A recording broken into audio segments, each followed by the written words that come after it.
Halo semuanya, kembali bersama saya Uta di konten Meracau. Kali ini, seperti yang sudah saya janjikan, bahwa konten Meracau akan menyajikan tema-tema politik. Karena tentu tahun ini adalah tahun politik, di mana tentunya kita akan sering sekali menghadapi banyak sekali berita-berita tentang dunia politik di Indonesia. Baik itu berita-berita politik yang luar biasa, mungkin menghebohkan, sampai-sampai berita politik yang mungkin simpel-simpel aja. Apalagi sekarang tuh banyak sekali ya, kalau kita lihat di apa namanya, di beberapa media sosial sudah banyak sekali buzzer-buzzer politik ya, yang sudah mulai melancarkan serangan-serangannya. Meskipun kalau kita pikir-pikir lagi, buzzer politik itu meskipun nggak tahun politik tuh mereka tetap aja melancarkan apa ya, melancarkan defense dari para kritikus maupun promosi bagi si jagoannya gitu. Jadi kita sebagai masyarakat Indonesia juga harus hati-hati, karena berita-berita tentang politik bukan hanya tersaji di media mainstream seperti televisi, koran dan segala macam, tapi juga akan tersaji di media sosial. Satu lingkup media yang sering sekali anak muda zaman sekarang ya itu genggam gitu. Jadi mungkin di episode kali ini aku akan sedikit memberikan kiat-kiat mungkin ya bagi kalian para pemilih pemula gitu ya, untuk terhindar dari berita-berita hoax yang akan hadir mungkin dalam waktu dekat, merusak timeline per media sosial kalian mungkin ya. Jadi mungkin ini akan sedikit memberikan kiat-kiat, dan mungkin kalian juga bisa menemukan referensi ini di banyak tempat gitu. Tapi kita akan sajikan di episode kali ini bagaimana cara kalian menghindar atau terhindar dari berita-berita hoax tentang politik gitu ya, oke? Yang pertama, kalian tentu harus melihat judulnya dulu. Kalau misalnya kalian menemukan judul yang provokatif gitu, sebaiknya kalian berpikir ulang untuk mungkin membacanya, apalagi membagikannya gitu. Kadang-kadang eh, kita tuh kadang-kadang sering sekali melihat berita tuh cuma dari judulnya aja gitu kan. Misalnya judulnya kayak Budi mengejek calon dari partai I telah berbuat korupsi misalnya kayak gitu ya.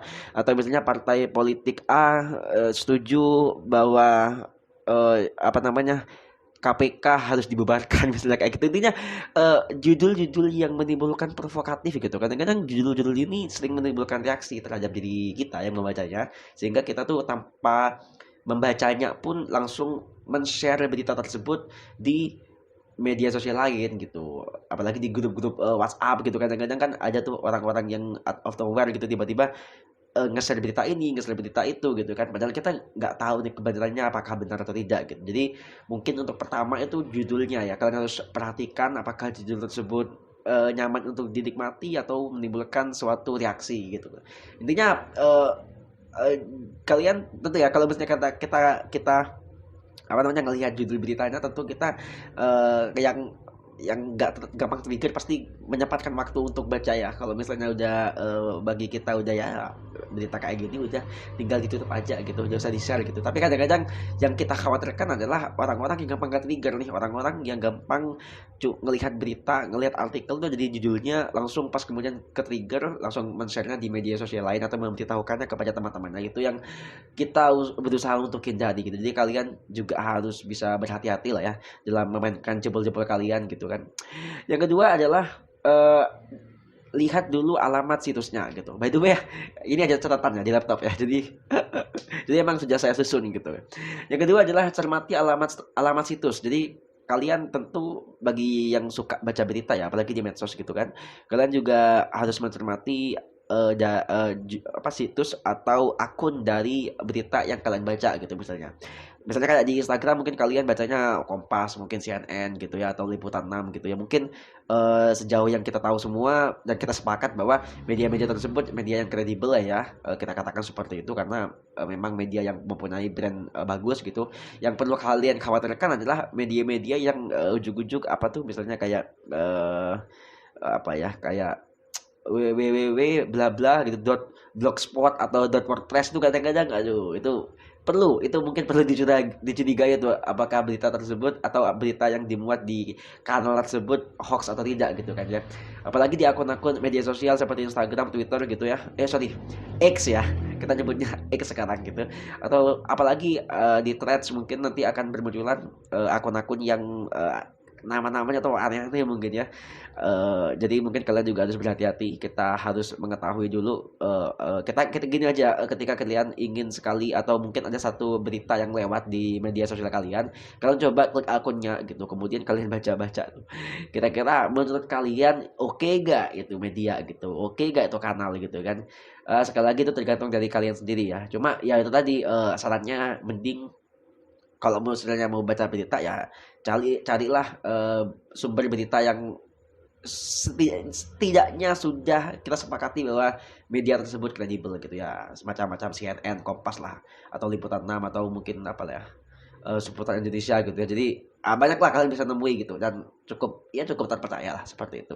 Yang ketiga, periksa fakta. Jadi gini, kalian juga harus cek dan recheck ya tentang satu berita yang sudah kalian baca gitu. Misalnya kalian nemuin satu berita di satu media gitu ya, di medsos gitu misalnya, tentang apalah gitu. Kemudian kalian, karena kalian ragu apakah ini hoax atau tidak, kalian coba compare berita yang sebelumnya kalian temukan di kanal atau media lainnya gitu. Apakah sesuai beritanya, konteksnya sama gitu kan, atau malah ternyata di berita ini, apa namanya, si contoh ya misalnya di berita ini si A melakukan kampanye, eee, apa namanya, black campaign gitu, kemudian di berita lainnya ternyata tidak gitu. Jadi kalian harus bisa membandingkan antara satu berita ke berita lainnya. Apabila konteksnya sudah sama, apabila tidak ada terlalu banyak perubahan, intinya tetap sama, ya mungkin itu bisa aja nggak hoax gitu kan. Tapi kalau misalnya memang ketika kalian sudah mau compare dari satu, media, 2 media, 3 media, 4 media gitu kan, pas kemudian ada hal yang, "Kok ini beda ya sama berita ini? Oh, kok yang satunya juga beda sama berita ini?" Gitu. Jadi mungkin berita yang kalian baca itu tersinyalir hoax gitu ya. Nggak 100% hoax ya, tapi disinyalir terlebih dahulu gitu. Jadi tetap harus membandingkan gitu kan, karena itu tadi seperti poin yang sebelumnya kita juga, apa namanya, harus mengetahui di mana sumber berita tersebut berada gitu kan. Jadi alangkah lebih bijak kalau misalnya kalian itu, melihat beritanya dari media yang lainnya juga. Terbukalah untuk media yang lain gitu kan, untuk menjadi referensi bagi kalian juga gitu, oke? Yang ketiga adalah cek keaslian foto. Tuh, sekarang tuh, foto juga bisa diedit kan. Jadi, kalian juga harus bisa berhati-hati, kadang-kadang berita yang muncul juga tidak relevan fotonya sama judulnya gitu. Jadi kalian juga harus bisa memahami itu. Apalagi kalian juga bisa ngecek sekarang di Google tuh kan ada Google Lens tuh kan. Ada Google Lens yang bisa, satu-satu alat pencarian Google yang bisa mencari lewat foto gitu. Jadi mungkin kalian menemukan satu berita yang terindikasi hoax gitu, kalian coba, cari fotonya, kemudian akan ketemu tuh beberapa, referensi foto yang sama dari berbagai sumber gitu. Jadi kalian tinggal cocokkan aja kira-kira berita yang sebelumnya kalian baca apakah sama nih. Ya, berhubungan lagi tadi soal cek dan recheck ya. Jadi kalian juga harus berhati-hati. Karena sekarang tuh ahli Photoshop sudah mulai marak ya. Kalian cuma ngedit-ngedit, nempel-nempel wajah gitu, tinggal nambah-nambahin apa itu gampang banget sekarang gitu. Jadi kalian harus ya berhati-hati, dari foto gitu ya. Kemudian yang terakhir adalah ini sebenarnya penting nggak penting ya. Kalau misalnya kalian memang takut banget hoax, sedangkan kalian juga sangat suka untuk membaca berita gitu kan, kalian mungkin bisa masuk ke dalam satu, kalian mungkin buat, diskusi grup, gitu kan, grup diskusi gitu atau masuk ke komunitas tertentu gitu kan untuk cek dan dicek lagi gitu. Misalnya kalian ikut satu komunitas, baca berita gitu di satu daerah gitu misalnya ya. Kemudian kalian nemuin berita gitu, kalian ragu nih apakah hoax atau tidak, kalian mungkin, tanya gitu kan, disebar, di-share gitu, "Ini hoax atau enggak ya?" Gitu. Jadi kalian tinggal nunggu respon dari anggota lainnya, apakah memang hoax atau tidak gitu. Jadi lebih tepatnya sama, soal cek dan dicek juga ya, tapi ini lebih ke antar sesama gitu, antar sesama teman gitu. Tentu kalimat tips tadi tidak tidak kemudian 100% kamu bisa terhindar dari hoax karena tentu banyak sekali, tipu muslihat yang terjadi ya. Orang-orang bikin hoax tuh sebanyak banget, apalagi kalau misalnya kalian berkaca di beberapa tahun yang lalu gitu ketika, kampanye gitu, ada satu satu, tokoh publik lah ya aku bilang yang kemudian ya, bilang dipukuli tapi ternyata oplas, itu kan satu hoax yang, uh cukup cukup menghebohkan waktu itu tuh. Gila itu. Jadi saya harap kejadian seperti itu gak akan terulang lagi di tahun ini sampai tahun depan ya. Jadi kita harus sama-sama menjaga ruang lingkup informasi jejaring internet ini untuk tetap aman gitu kan. Seenggaknya kalau misalnya kalian memang tidak suka baca berita, seenggaknya jangan share lah. Jangan sampai di share sesuatu yang kebenarannya masih belum pasti gitu. Karena sering sekali kita temui ya di mungkin di grup WhatsApp RT, grup WhatsApp RW, grup-grup keluarga tuh banyak sekali orang-orang yang tiba-tiba nge-share sesuatu yang sebenarnya ya nggak melulu hoax gitu, cuma ngapain juga lu nge-share sesuatu kayak gitu loh. Jadi kalian harus bisa dan harus mengerti cara untuk memfilter itu lah ya. Apalagi saya yakin generasi milenial dan juga Gen Z ini tentu sudah paham betul soal teknologi. Jadi aku pikir tidak susah untuk bisa eh, memfilter itu dari diri sendiri gitu ya.